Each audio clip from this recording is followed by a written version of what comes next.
بھوک صدیقوں کا طعام ہے، مریدوں کا راستہ ہے اور شیطان کو قید کرنے کا ذریعہ ہے۔ شیطان کو قید کرنا اور خواہشات نفسانی کا روکنا بغیر بھوکے رہنے کے ممکن ہی نہیں۔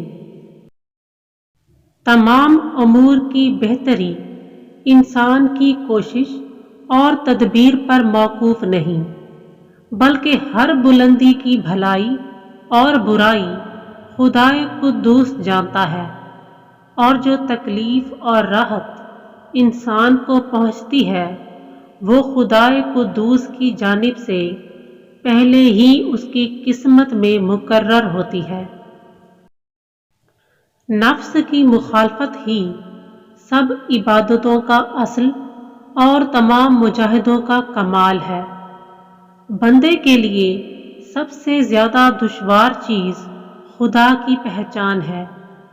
راہ حق کے سالکوں اور سچے مسلمانوں کا پہلا مقام توبہ و استغفار ہے۔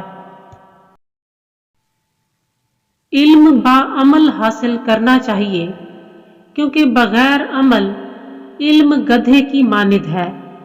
بوقت عمل یہ یقین لازمی ہے کہ خداوند حقیقی میرے اس عمل کو دیکھ رہا ہے۔ اس ذات حقیقی کے روبرو ہمیشہ عاجزی سے دعا مانگنا چاہیے۔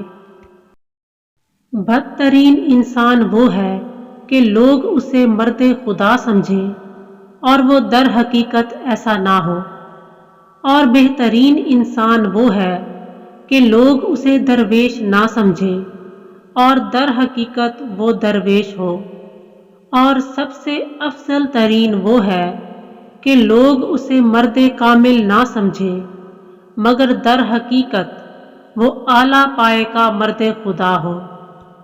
صوفی وہ ہے کہ جس نے اپنے دل کو کدورت آفات دنیا سے صاف فرما لیا ہو اور اپنے تمام معاملات کو سپرد خدا کر دیا ہو۔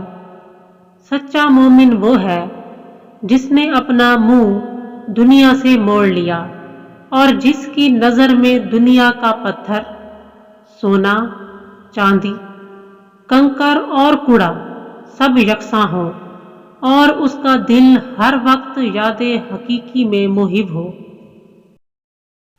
جو شخص کسی چیز کے لالچ میں عبادت کرتا ہے وہ دراصل پرستش صرف اپنی کرتا ہے، خدائے قدوس و رحیم کی ہرگز نہیں کرتا۔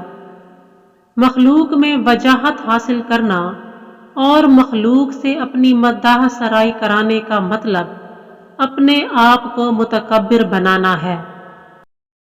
درویش کے لیے لازم ہے کہ وہ بادشاہوں کی ملاقات کو سانپ اور اژدہے کی ملاقات کے برابر سمجھے۔ جو اپنے وجود کو پسند کرتا ہے اسے اللہ تعالی پسند نہیں کرتا۔ جو لوگ اطاعت خداوندی اور حسن عمل پر ناز کرنے لگتے ہیں تو اپنی ہلاکت کا سامان خود کرتے ہیں۔ حکم کی عظمت اسی وقت زیادہ ہوتی ہے جب انسان اللہ تعالی کو پہچان لے۔ طہارت ظاہر کے بغیر نماز نہیں ہوتی اور طہارت باطن کے بغیر معرفت حاصل نہیں ہوتی۔ جب بندہ اپنے برے حال اور برے افعال پر غور و فکر کرے اور اس سے نجات چاہے تو اللہ تعالیٰ اس پر اسباب توبہ آسان کر دیتا ہے۔ جو انسان اپنے آپ کو نہیں پہچانتا وہ اللہ تعالیٰ کو بھی نہیں پہچان سکتا۔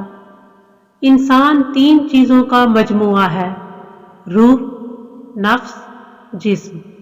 چنانچہ روح کے لیے عقل، نفس کے لیے ہوا اور جسم کے لیے حس ضروری ہے۔